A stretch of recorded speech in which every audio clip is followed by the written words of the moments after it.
Formulas वगैरह हो जाए, फिर हम इक्वेशन ऑफ मोशंस डेराइव करेंगे बाय यूजिंग कैलकुलस मेथड, मतलब डिफरेंशिएशन इंटीग्रेशन को यूज देकर। ओके, तो कुछ फॉर्मूलाज लिख लें। इंटीग्रेशन ऑफ साइन एक्स होता है माइनस कॉस एक्स, होता है, बस यही हम बोलेंगे कि ऐसा होता है, ऐसा होता है। क्यों होता है? डेरिवेशन होता है, इनके प्योर मैथमेटिक्स का पोर्शन है। आपके अगर कोई मैथमेटिक्स के टीचर हैं नो, उनसे आप पूछ सकते हैं। ऐसे कोई भगवान ने आकाशवाणी नहीं की कैसा होता है ना, प्योर मैथमेटिक्स है। ओके, कॉस एक्स का डिफरेंशिएशन होता है sine x plus sine x. ध्यान देना, डिफरेंशिएशन में आपने देखा था साइन एक्स का डिफरेंशिएशन प्लस कॉस एक्स का डिफरेंशिएशन माइनस साइन एक्स। यहाँ उल्टा है, साइन एक्स का इंटीग्रेशन माइनस कॉस एक्स का, है ना, कॉस एक्स का इंटीग्रेशन साइन एक्स। और क्या ले, यहाँ साइन एक्स कॉस एक्स ही लेना है। e to the power x भी तो था, e to the power x का integration e to the power x ही होता है प्लस इंटीग्रेशन कांस्टेंट c। और देखते हैं 1/x का इंटीग्रेशन क्या होता है। तो आपको याद होगा log x का डिफरेंशिएशन क्या होता है, फॉर्मूला देख के बताइए। log x का डिफरेंशिएशन क्या होता है? 1/x। तो 1/x का इंटीग्रेशन क्या होगा? रिवर्स प्रोसेस है ना, रिवर्स प्रोसेस होता है। तो log x का डिफरेंशिएशन 1/x होता है। इसलिए ये इसलिए है क्योंकि अगर इस फॉर्मूले को यूज ले लें, देखिए ध्यान से, तो 1/x का मतलब सब जानते हैं क्या होता है। देखो सही लिखा क्या मैंने, फटाफट बताओ। 1/x का मतलब, यस सर। तो अगर ये एल्जेब्रिक फंक्शन कोई मान ले, कोई स्टूडेंट मान ले कि यार ये तो एल्जेब्रिक फंक्शन है, x to the power something, है ना, x to the power n है यहाँ पर, तो वो क्या करेगा, वो फॉर्मूला अप्लाई करेगा क्या, x to the power n plus 1, n plus 1। अब n क्या है, खुद -1 है, और नीचे n प्लस 1। अब n कौन है, खुद -1 है, तो x to the power 0 upon 0, है ना, तो x टू दी पावर 0 1 हो जाएगा, और 0, तो 1/0 क्या होता है, नॉट डिफाइंड, इनफाइनाइट, है ना। तो अगर आप इस 1/x पर एल्जेब्रिक फंक्शन वाला फॉर्मूला अप्लाई कर दें तो आप नॉट डिफाइंड पर पहुंचते हैं, इनफाइनाइट पर पहुंचते हैं। तो one and only algebraic function जिसका इंटीग्रेशन इस फॉर्मूले से नहीं होता है वो है 1/x, मतलब x to the power -1। Okay, तो कुछ बेसिक फॉर्मूलाज मैंने आपके सामने लिख दिए हैं। अगर आपको ऐसा कह दें, कैसा, i equal to integration 1 dx, 1 मतलब ओनली dx, 1 तो मैंने लिख दिया है बस, 1 dx। तो एक्चुअल में पता है 1 का मतलब क्या होता है, x टू दी पावर 0 लिख सकते हैं क्या, 1 के प्लेस पर, 1 के प्लेस पर yes sir. x to the power 0 लिख सकते हैं, यस बोल रहे हैं। अगर आप लिख सकते हैं तो फिर इंटीग्रेशन क्या आएगा इस फॉर्मूले से, x, क्योंकि n की वैल्यू 0 है, और 0 प्लस 1 0 प्लस 1, तो x टू दी पावर 1/1, तो x टू दी पावर 1 का मतलब x, और नीचे लिखते नहीं है ना। तो 6 नंबर का फॉर्मूला भी लिखते हैं। अब आपको एक लिमिट वाली बात बता देता हूँ, 7th फॉर्मूला। 5th नंबर पे ln x होना चाहिए ना सर? 5th नंबर पर, चलिए आप ln कर रहे हैं तो यहाँ पर बेस में e लिख लीजिए, ठीक है। लॉग बेस मैंने लिखा है लॉग बेस, अगर आपने थोड़ा केमिस्ट्री में लॉग के बारे में पढ़ा है तो लॉग की नेचुरल बेस होती है e, और लॉग e बेस x को 10 में कन्वर्ट करते हैं तो एक फैक्टर आता है 2.303, तो लॉग 10 बेस में कन्वर्ट हो जाता है, ठीक है। तो ये वही बात, प्योरली मैथमेटिक्स का पोर्शन है, तो मैं आपको ज्यादा इनमें उलझाना चाहता नहीं हूँ। ये जो लॉग के बीच कुछ भी नहीं था ना, इसका मतलब वो क्या है, बेस e, और इसको कुछ लोग ln भी बोल देते हैं, ln बोले या log बेस e बोले, बात देखिए। हाँ भाई ठीक बात है ना, कुछ गलत तो नहीं बता रहा हूँ, बताइए। जो कह रहे थे ना ln,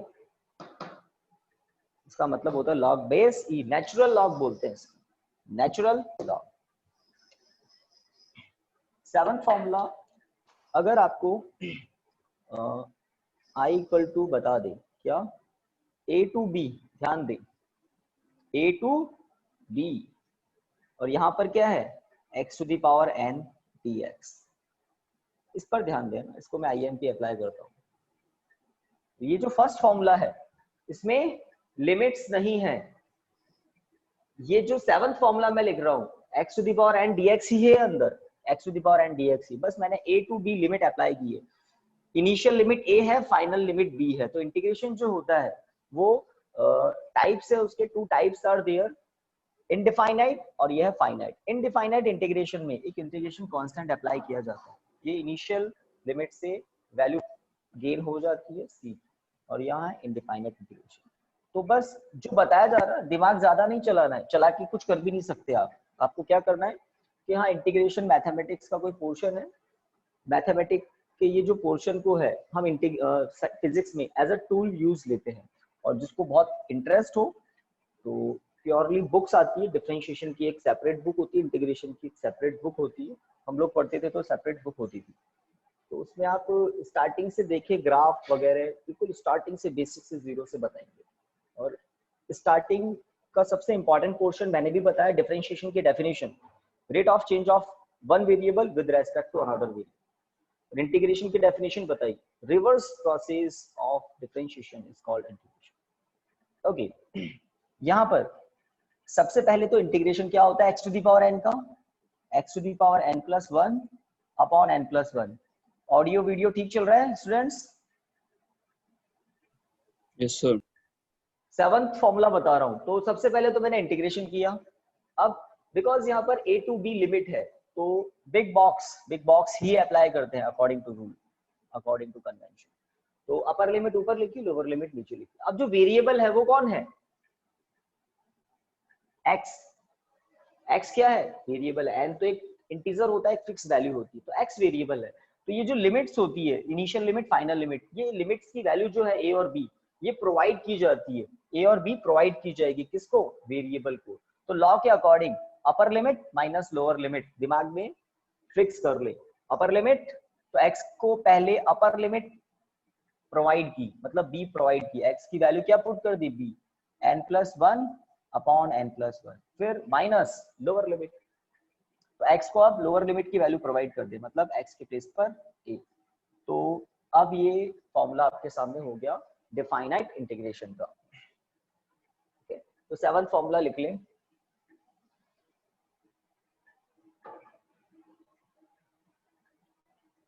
ऐसा नहीं है अलजेब्रिक नहीं होता है, अगर ट्रिग्नोमेट्रिक फंक्शन होता तो वेरिएबल कहाँ होता? थीटा होता। जैसे आपको फॉर एग्जांपल एक क्वेश्चन ही बता देता हूँ, जैसे i is what? sin x dx, है ना। और i की वैल्यू बता दी आपको कहां से कहां तक, तो i की वैल्यू आपको बता दी फ्रॉम 30 डिग्री टू 90 डिग्री। इसका आंसर बता सकते हैं आप, कैसे बता सकते हैं? sin x का डिफरेंशिएशन बताइए, ट्रू, जल्दी। sin x का डिफरेंशिएशन बोल रहा हूं मैं, sin x का इंटीग्रेशन बताइए। फॉर्मूला सही है, इंटीग्रेशन। Yes sir. और लिमिट्स कहां से कहां तक है? 30 डिग्री टू 90 डिग्री। तो sin x को इंटीग्रेट करना है 30 डिग्री से 90 डिग्री के बीच में। तो सबसे पहले तो sin x का इंटीग्रेशन कर दिया। अब लिमिट्स की बात करते हो तो लिमिट्स अप्लाई करने का रूल फिक्स्ड है, upper limit minus lower limit. Upper limit क्या है? तो अपर लिमिट है 90 डिग्री, माइनस कॉस है ना, तो माइनस कॉस लिख दिया। अब रूल के अकॉर्डिंग क्या होता है? Upper limit minus lower limit, minus lower limit, minus lower limit, cos 30 degree, अपर लिमिट माइनस लोअर लिमिट, है ना। तो माइनस माइनस क्या हो जाएगा? एक तो रूल के अकॉर्डिंग माइनस आया और कॉस खुद नेगेटिव है पहले से, तो माइनस माइनस क्या हो जाएगा? प्लस। बताइए आंसर क्या आएगा? खत्म। बताइए। कॉस 90 हम जानते हैं, कॉस 90 जीरो होता है और कॉस 30 आई थिंक, है ना, ठीक है। तो लिमिट्स की बात बताने के लिए एग्जांपल बता दिया कि ये जो लिमिट्स होती है इसको अप्लाई करने का मेथड क्या होता है, क्योंकि आज का मेन टॉपिक अब स्टार्ट करेंगे हम derivation of equations of motion by calculus method, by using calculus method, ठीक है। तो कुछ डिफरेंशिएशन के फॉर्मूलाज आपको बताए, कुछ बताए है ना, बहुत सारे होते हैं, कुछ बताए जो बायोलॉजी वाले बच्चों को 12th में भी यूज लेने पड़ते हैं। मैथमेटिक्स वालों को तो पूरे ही मैथमेटिक्स में वो सारे ही पढ़ लेते हैं, बट फिजिक्स में जो कुछ फॉर्मूलाज यूज आते हैं 11th में 12th में, वो मैंने अभी थोड़े बताए, काम आएंगे। तो नोट कर लिए होंगे मे बी आपने। हेडिंग लिखी next, derivation of equations of motion by calculus method.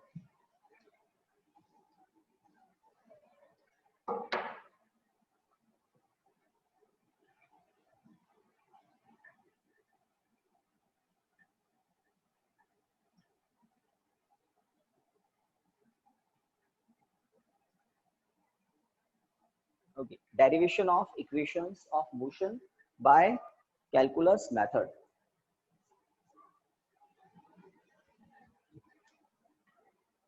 लिख लिया? इक्वेशंस ऑफ मोशन आपको पता है, first equation v equal to u plus a t, है ना. सेकंड इक्वेशन s ले x जो भी ले s equal to u t plus half a t square, या थर्ड इक्वेशन की बात करें तो v square equal to u square plus 2as. तो इन इक्वेशंस को डेराइव हम करना जानते हैं.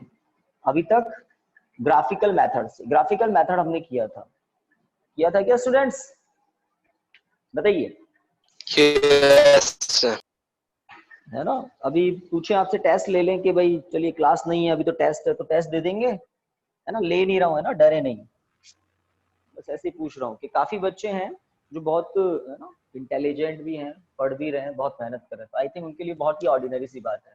बट फिजिक्स में दो पिलर होते हैं, अंडरस्टैंडिंग, मेमोराइजिंग. बहुत इंटेलिजेंट बच्चे भी अगर मेमोराइज नहीं करते हैं तो बहुत सी चीजें वो नहीं बता पाएंगे. ऑब्वियसली दिमाग चलना एक अलग बात है, अच्छी बात है, बट चीजें अगर दिमाग में नहीं है तो कितना भी आप इंटेलिजेंट है वो नहीं है तो नहीं है, बात खत्म. तो अंडरस्टैंडिंग पहला पिलर, है ना, अच्छे मार्क्स लाने का. दूसरा है मेमोराइजिंग, अच्छी चीजें आपको समझ में आ गई तो उनको याद भी कर. ओके, तो एक मेथड तो आ गया, हमें ग्राफिकल मेथड पता है इक्वेशंस डेराइव करने का, याद है ना. कुछ पॉइंट्स आपको बताए थे, लर्न कर लेना. क्या, लाइक फर्स्ट इक्वेशन लाना है तो हम क्या कहते हैं, slope of BT graph represents acceleration. सही बोल रहा हूँ क्या? Slope of velocity time graph represents acceleration. First equation आ जाता है इस स्टेटमेंट से, है ना. और सेकंड इक्वेशन के लिए हम क्या कहते हैं, the area of displacement time graph always represents displacement, the area of velocity time graph. और थर्ड इक्वेशन आ जाता है अगर फर्स्ट और सेकंड आ जाते हैं. चलिए अब कैलकुलस मेथड में मैं आपको कुछ बता देता हूँ. लाइक कोई बॉडी है, दिमाग में कुछ पिक्चर फिट कर ले. कोई बॉडी है, वो t इक्वल टू 0 पर इनिशियल वेलोसिटी u से मोशन कर रही है, t इक्वल टू 0 पर वेलोसिटी, है ना. और at time t its velocity becomes v. समझ रहे हैं? इनिशियल वेलोसिटी इनिशियल टाइम पर, फाइनल वेलोसिटी t टाइम पर, और एक्सेलरेशन क्या है, a है. यूनिफॉर्म एक्सेलरेशन a है. हाँ, t इक्वल टू 0 पर x इक्वल टू x0 बोल रहा हूं मैं. समझ रहे हैं? t इक्वल टू 0 पर डिस्प्लेसमेंट क्या है, x0 है. x0 0 भी हो सकता है, ठीक है. और एट टाइम t डिस्प्लेसमेंट क्या है, x. चलिए ये भी ले लेते हैं. एट टाइम t डिस्प्लेसमेंट क्या है, x. यहाँ x0 डिस्प्लेसमेंट x0.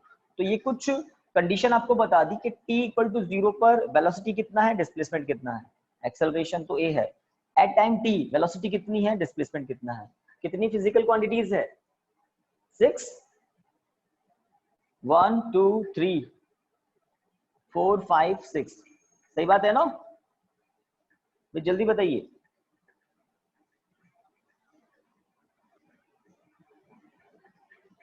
तो किसी को आवाज नहीं आ रही क्या भाई?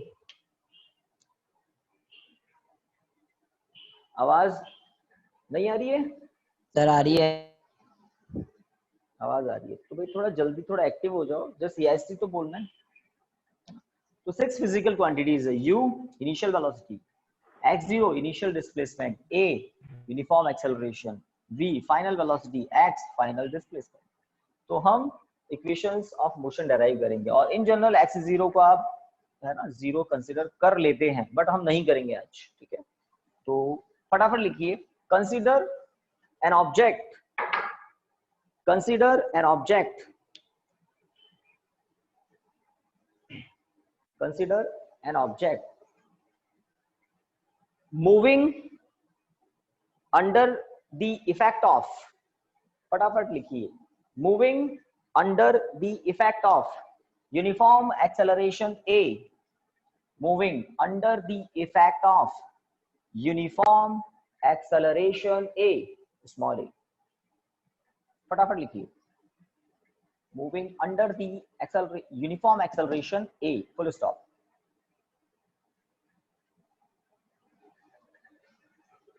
लिखिए let x0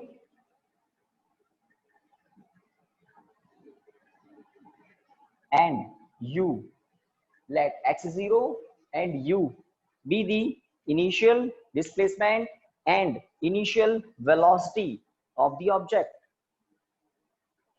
Let Please repeat. x0 and u, let x0 and u be the initial displacement and initial velocity of the object.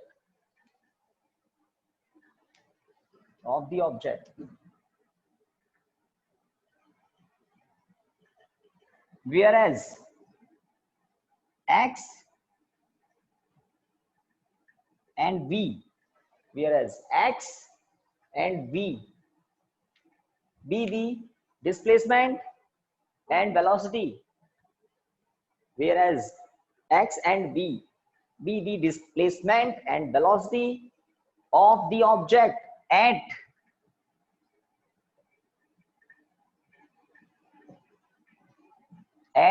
any time t, full stop. At any time t, full stop.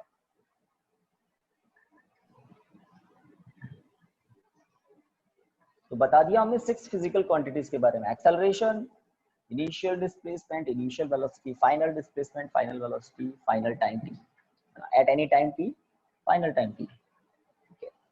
चलिए अब program start करते हैं. First point, for first equation of motion.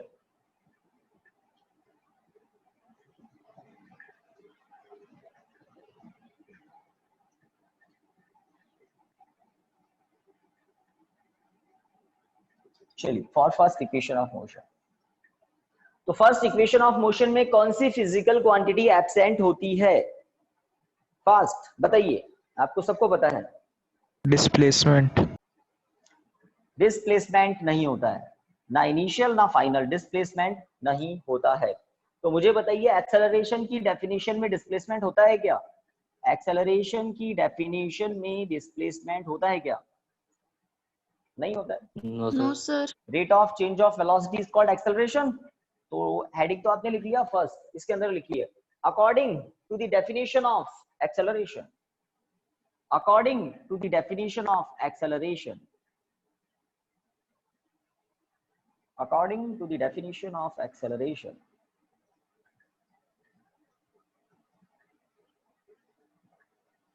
लिख दिया? Yes sir. देखिए cross multiply करके लिखिए, dv equal to a dt, dv equal to a dt.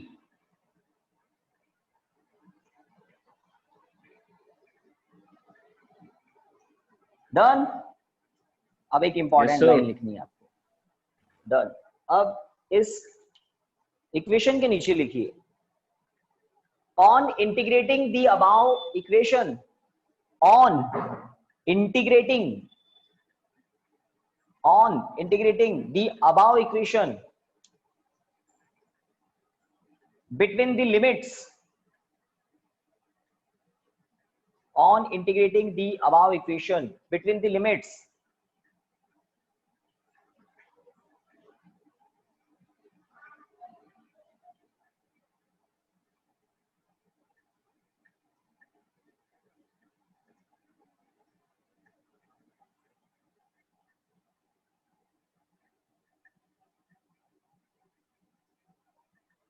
between the limits 0 to t and u to v. समझ रहे हो? ये जो है ये है टाइम की लिमिट. टाइम की लिमिट कहां से कहां तक? 0 से t तक. सॉरी. और ये है वेलोसिटी की लिमिट कहां से कहां तक? u से v तक. तो on integrating the above equation between the limits t0 equal to 0 to t and u to v, and u to v between the limits. ये सिंबल हमें सब कुछ बता देते हैं। u मतलब इनिशियल वेलोसिटी, v मतलब फाइनल वेलोसिटी। तो इस टाइम पर वेलोसिटी क्या है, ये है। इस टाइम पर वेलोसिटी क्या है, ये है। तो इन लिमिट्स के बीच में हम ऊपर वाली इक्वेशन को इंटीग्रेट करेंगे। तो देखिए इंटीग्रेशन कैसे लिखेंगे। ओके, तो इंटीग्रेशन ऑफ dv कहां से कहां तक, u से v तक।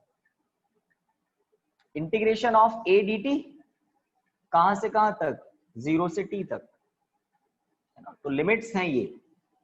यहाँ टाइम की लिमिट अप्लाई की है क्योंकि dt दिख रहा है मुझे, dt, और यहाँ वेलोसिटी की लिमिट्स लिखी है u से v तक क्योंकि dv दिख रहा है। dv मतलब चेंज इन वेलोसिटी, dt मतलब small time interval. Okay, dv का इंटीग्रेशन कोई बताओ मुझे। कौन अटक गया पीछे, सर v। यस, क्योंकि आपको बताया था मैंने 1 dx, इसका इंटीग्रेशन क्या होगा, x, है ना। कांस्टेंट होता है c, कब होता है, जब फाइनाइट इंटीग्रेशन नहीं हो, जब लिमिट्स हो तो इंटीग्रेशन कांस्टेंट पे नहीं आता। तो dx का इंटीग्रेशन x है इसका मतलब, तो dv का इंटीग्रेशन क्या होगा, v। बिग ब्रैकेट में लिख दिया मैंने v, dv का इंटीग्रेशन, कोई दिक्कत ही नहीं है, dx के फॉर्मूला से आया। इनिशियल लिमिट नीचे लिखते हैं, फाइनल लिमिट ऊपर लिखते हैं। चलिए, a क्या है, वेरिएबल है या कांस्टेंट है, स्मॉल a कांस्टेंट। कांस्टेंट है। हमने लिखा है ऊपर यूनिफॉर्म एक्सेलरेशन, मतलब एक जैसा एक्सेलरेशन, मतलब कांस्टेंट। कांस्टेंट टर्म का डिफरेंशिएशन भी नहीं होता, इंटीग्रेशन भी नहीं होता, कांस्टेंट ऐसा का ऐसा रहता है। हाँ, dt, तो जिस तरह से dx का इंटीग्रेशन x है, जिस तरह से dv का इंटीग्रेशन v है, उसी तरह से dt का इंटीग्रेशन क्या होगा, t। ठीक है, t। इनिशियल लिमिट नीचे लिखते हैं, फाइनल लिमिट ऊपर लिखते हैं। तो ये जो बिग ब्रैकेट के अंदर हम लिखते हैं, ये समझ लो वेरिएबल है, क्योंकि आप को अंदर भी v दिख रहा है, ऊपर भी v दिख रहा है। बट ये जो बिग ब्रैकेट के अंदर होता है, ये होता है वेरिएबल। बिग ब्रैकेट के अंदर होता है वेरिएबल, और वेरिएबल को इनिशियल और फाइनल लिमिट की वैल्यूज प्रोवाइड करते हैं, और लॉ के अकॉर्डिंग प्रोवाइड करते हैं। लॉ क्या है, लॉ है upper limit minus lower limit. तो देखिए LHS को पहले देख लीजिए, स्मॉल ब्रैकेट में upper limit minus lower limit, capital v के प्लेस पर अपर लिमिट v के प्लेस पर v ही होगा, upper limit v minus final limit lower limit, upper limit minus lower limit. a as it is small bracket में, अब RHS को देखें, a as it is small bracket में upper limit minus lower limit. अगर यहाँ पर v की कुछ पावर होती तो मैं यहाँ पावर अप्लाई कर देता, बट v की पावर कितनी है, 1 है, तो एज इट इज आ गया। ठीक है, खत्म भाई, फॉर्मूला आ गया I think. First equation of motion, first equation of motion, v equal to u plus at।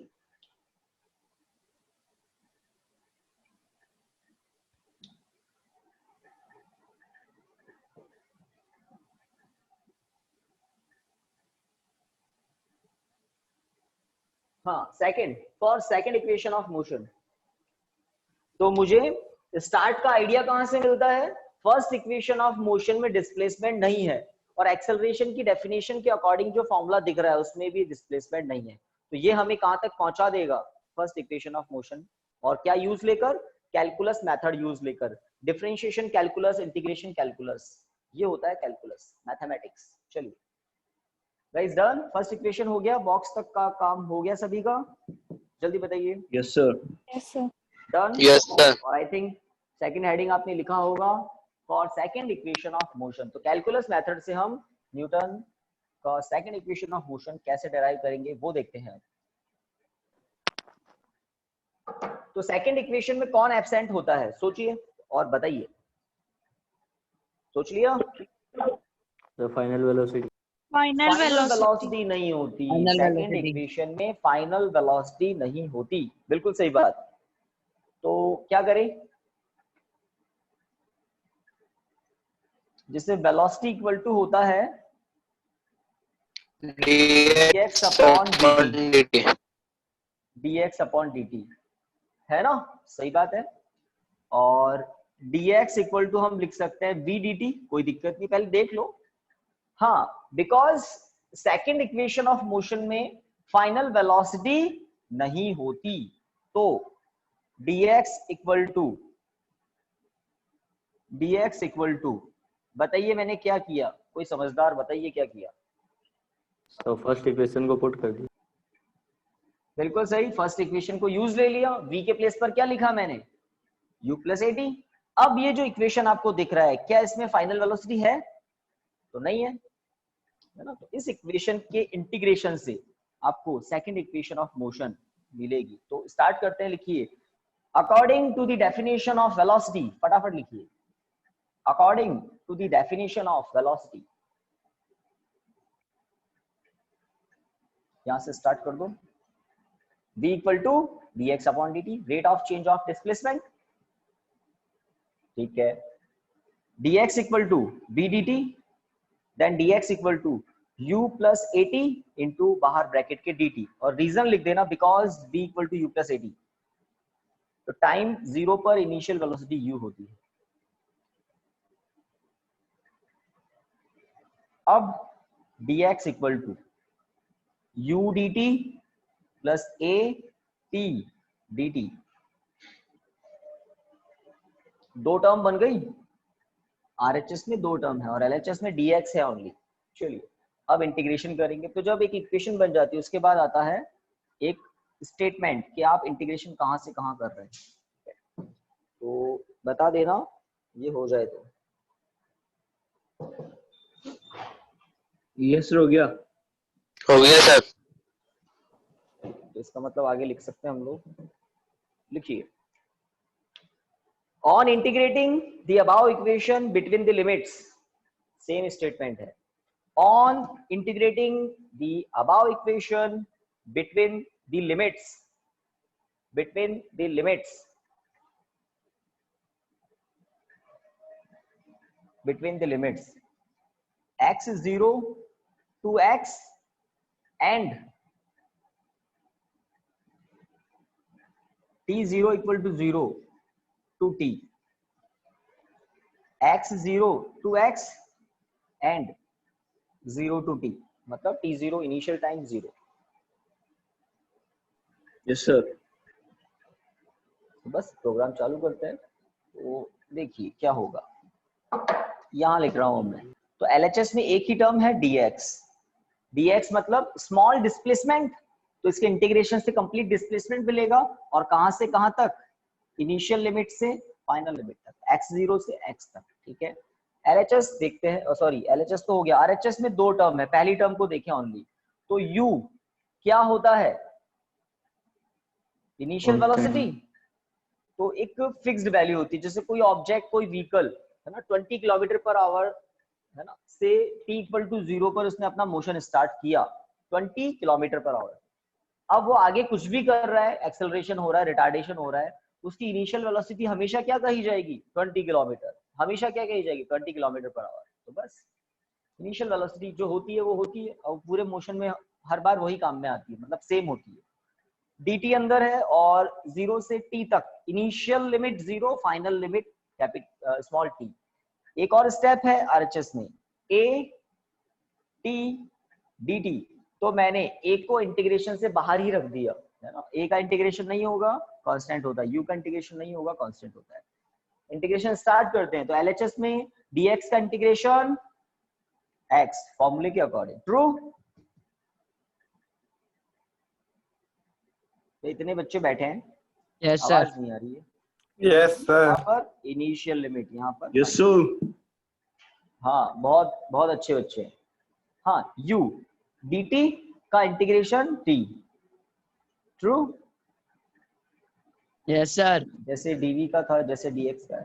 Initial limit 0, final limit t, limits बाद में अप्लाई करेंगे। t का इंटीग्रेशन t स्क्वायर बाय 2। बाकी लोग, बहुत बड़ी बात नहीं है, लेकिन जिसको नहीं पता है उसके लिए बड़ी बात है, जिसको पता है उसके लिए बहुत ही ऑर्डिनरी बात है। तो टी स्क्वायर बाई 2 कहां से आया, ये टी स्क्वायर बाई 2, यहाँ पर देखो 0 टू t, लिमिट क्या थी 0 टू t, तो dt है ना, तो यहाँ भी लिमिट क्या लिखनी है आप लोगों को, 0 टू t। इंटीग्रेशन कहां से कहां कर रहे हैं, 0 टू t, तो 0 टू t, 0 टू t यहाँ भी लिखे, 0 टू t यहाँ भी लिखे। तो t की पावर कितनी है, कुछ भी नहीं है तो 1 है, 1 लिखते हैं हम। तो 1 प्लस 1 अपॉन 1 प्लस 1, तो फॉर्मूले के according x to the power n का इंटीग्रेशन हमने पढ़ा है x to the power n plus 1 upon n plus 1। तो x के प्लेस पर पहली बात t है, और n के प्लेस पर 1 है, तो हो गया काम। तो t की पावर 1 प्लस 1 अपॉन 1 प्लस 1, तो टी स्क्वायर बाई 2 इस तरह से आता है। चलिए सॉल्व कीजिए, लिमिट्स अप्लाई कीजिए। तो लिमिट्स अप्लाई करते हैं यहाँ पर, x minus x zero, upper limit minus lower limit, u bracket t minus zero, upper limit minus lower limit, plus a bracket t square by 2 minus zero, true, upper limit minus lower limit. तो t square, तो t के place पर t ही रखना था और t के place पर बाद में जीरो रखना था, अपर लिमिट माइनस लोअर लिमिट। तो लिमिट मतलब वेरिएबल को वैल्यू प्रोवाइड की जाती है लिमिट की, पहले अपर लिमिट की फिर माइनस लोअर लिमिट की। तो x minus x zero equal to ut plus half at square. So x equal to x zero plus ut plus half at square. तो ये जनरल फॉर्मूला है ना। In general t equal to zero पर displacement zero बोल देते हैं लोग, तो आपका वो फॉर्मूला आ जाता है x equal to ut plus half at square. This is general equation of motion, second equation of motion. तो आपको ध्यान क्या रखना है, सेकंड इक्वेशन ऑफ मोशन में फाइनल वेलोसिटी नहीं आती है ना, मैं तो यही ध्यान रखता हूँ, और हमेशा जल्दी से इक्वेशन डेराइव हो जाती है। तो फाइनल वेलोसिटी नहीं आती। तो किससे स्टार्ट किया था हमने, v equal to d x upon d t से, और dt इक्वल टू क्या, dx इक्वल टू क्या लिखा था, v dt है ना। और v को जस्ट हमने क्या कर दिया, बिकॉज फाइनल वेलोसिटी नहीं आती, तो v को क्या लिख दिया मैंने, u plus at, first equation of motion, और फिर इंटीग्रेशन का प्रोसेस स्टार्ट किया। तो कैलकुलस मेथड से भी काम होता है। थर्ड पर आ जाएगा, इस थर्ड इक्वेशन ऑफ मोशन हो जाएगी शायद आज। Yes sir. देख लेते हैं, Yes, sir. हो जाएगी, 5 मिनट्स भी नहीं लगेंगे आप लोगों को। For third equation of motion, third equation में कौन एब्सेंट होता है ना, देखो Time. कितनी अच्छे से आपको बताया जा रहा है, टाइम एब्सेंट होता है। तो हमें एक ऐसा एक्सप्रेशन बनाना है जिसमें टाइम नहीं हो, उसके बाद उसको इंटीग्रेट कर देना है। तो बताइए किसकी डेफिनेशन काम मिले, एक्सेलरेशन की डेफिनेशन काम मिली, फर्स्ट इक्वेशन आ गया। वेलोसिटी की डेफिनेशन को यूज में लेकर सेकंड इक्वेशन तक पहुंचे। अब कोई बचा हो तो डिस्प्लेसमेंट की, सर डिस्प्लेसमेंट डिस्प्लेसमेंट की बताओ, आप बताओ डिस्प्लेसमेंट की इक्वेशन बताओ, कोई फॉर्मूला बताओ। Yes sir. सर एक्सीलरेशन की v dv by dx। v dv by dx, भाई एक्सेलरेशन इक्वल टू होता है dv by dt। एक्सेलरेशन तो ये होता है, ये होता है क्या आजकल, ये होता है क्या? No sir, v Acceleration- dv by dx। v dv by v dx। dv by dx, भाई ऐसा कुछ होता है क्या? Yes sir. भाई मैंने तो नहीं पढ़ा ऐसा कुछ, आप कुछ डायरेक्ट बता रहे हैं भाई, है ना। बच्चे थोड़े ज्यादा समझदार, ज्यादा इंटेलिजेंट है, ये गलत तो नहीं लग रहा है, बट अब भाई मैं तो टीचर हूं, तो मुझे तो सबको लेकर चलना पड़ेगा ना। तो एक्सेलरेशन की डेफिनेशन से ही होगा काम, पहली बात आपकी सही है, बट सबको डाइजेस्ट हो उस तरीके से बताया जाएगा आपको। फटाफट लिखिए, हेडिंग तो लिख दिया होगा, इसके अंदर लिखिए according to the definition of acceleration. तो ये सब जानते हैं, according to the definition of acceleration, ये सब जानते हैं। हाँ भाई, कुछ गलत तो नहीं लिखा? सर सही है। सर सही है। अब नेक्स्ट स्टेप में आप ये काम कर दो, क्या किया, dx से प्रोडक्ट, dx से डिवाइड, क्योंकि हमें कुल मिलाकर थर्ड इक्वेशन डेराइव करनी है, और थर्ड इक्वेशन में कौन नहीं होता, टाइम नहीं होता। तो कुछ भी करके ये dt दिखाई नहीं देना चाहिए, देखते हैं। तो कुछ भी करके तो वो काम चालू कर दिया हमने, dx से प्रोडक्ट, dx से डिवाइड। अब आप ऐसे लिखिए, कैसे, dx dv upon dx into dx upon dt। कुछ समझ में आया? इनको इंटरचेंज कर दिया, डिनोमिनेटर में dx और dt दिख रहे हैं ना, इंटरचेंज कर दिया, dt को इधर, dx को इधर, कोई दिक्कत नहीं। हाँ, अब ये जो ब्रैकेट में मैंने लिखा है dx अपॉन dt, ये क्या है, rate of change of displacement, rate of change of displacement को आप क्या लिखेंगे, v, पहले लिखो या बाद में लिखो, और ये dv अपॉन dx। तो ये जो ब्रैकेट है dx अपॉन dt वो है rate of change of displacement, और उसको मैंने वेलोसिटी लिखा है, और ये dv अपॉन dx। तो अब जो एक्सप्रेशन हमारे सामने है उसमें dt नहीं है, टाइम का कोई रिश्तेदार नहीं है यहाँ पर। तो अब बताइए क्या होगा, dv equal to v dv equal to a dx, या a dx इक्वल टू, कैसे लिखें, v dv equal to a dx सही है क्या, क्रॉस मल्टीप्लाई देख लो। Yes, sir. Yes, sir. तो ये वो इक्वेशन आ गई जिसमें ना t है ना dt है। तो जब इंटीग्रेशन करेंगे तो टाइम नहीं होगा, मतलब आपको थर्ड इक्वेशन ही मिलेगा। तो अब लिमिट्स की बात कर लें, है ना, लिखिए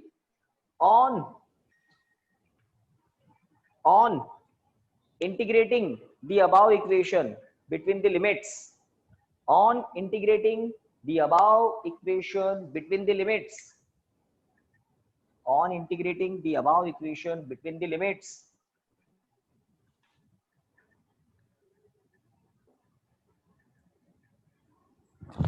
x0 to x and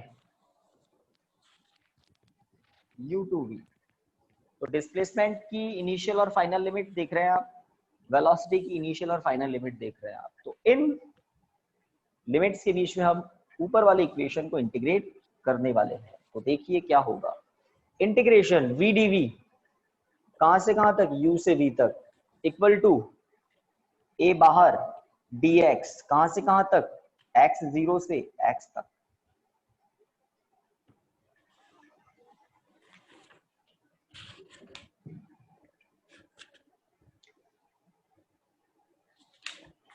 v dv, तो अब तो आप बता सकते हैं, अभी थोड़ी देर पहले आपने किसी ने बताया था ना t dt का इंटीग्रेशन, क्या बताया था, t स्क्वायर बाय 2। तो यहाँ पर है v dv, same V square by 2. Big bracket apply करते हैं इंटीग्रेशन के जस्ट बाद, इनिशियल लिमिट नीचे फाइनल लिमिट ऊपर, इक्वल टू a dx का integration x, big bracket initial limit x0 final limit x। Limits apply करें तो small bracket लिखते हैं। अब इनिशियल लिमिट क्या है, upper limit v square by 2 minus lower limit u square by 2, upper limit minus lower limit equal to a upper limit minus lower limit, x की power 1 है इसलिए x minus x0। Cross multiply करते हैं तो ये 2 LCM आकर उधर चला जाएगा, तो v square minus u square equal to 2a bracket x minus x0। Finally v square equal to u square plus 2a x minus x0। तो ये जनरल इक्वेशन आ गया, general third equation of motion. अगर x0 0 हो तो आपका जाना पहचाना इक्वेशन आ जाएगा, ये जनरल इक्वेशन। अगर x0 0 हो तो आपका जाना पहचाना इक्वेशन आ जाएगा। सही बात है ना? Yes, sir. Yes, sir. Calculus method से भी, है ना, तीनों इक्वेशंस आप डेराइव कर सकते हैं। एग्जाम में जब आए क्वेश्चन तो आप ध्यान दें, ग्राफिकल मेथड से डेरिवेशन करने के लिए कहा है या कैलकुलस मेथड से कहा है। अगर कैलकुलस मेथड से कहा है और ग्राफिकल कर दिया तो 0 मिलेगा, और ग्राफिकल से कहा है कैलकुलस कर दिया तो 0 मिलेगा। तो देख लेना डन गाइस। तो आपको डिफरेंशिएशन के बारे में और इंटीग्रेशन के बारे में बताया और कैलकुलस मेथड बता दिया। विदाउट इंटीग्रेशन डिफरेंशिएशन के आपको कैलकुलस मेथड बता नहीं सकते थे, इसलिए आज और कल वाली क्लासों में मैंने आपको पहले उनकी इंफॉर्मेशन दी। चलिए, तो आज की क्लास यहाँ स्टॉप करते हैं स्टूडेंट्स। कोई डाउट हो तो आप पूछ सकते हैं। Thank you students, good day. Thank you, sir.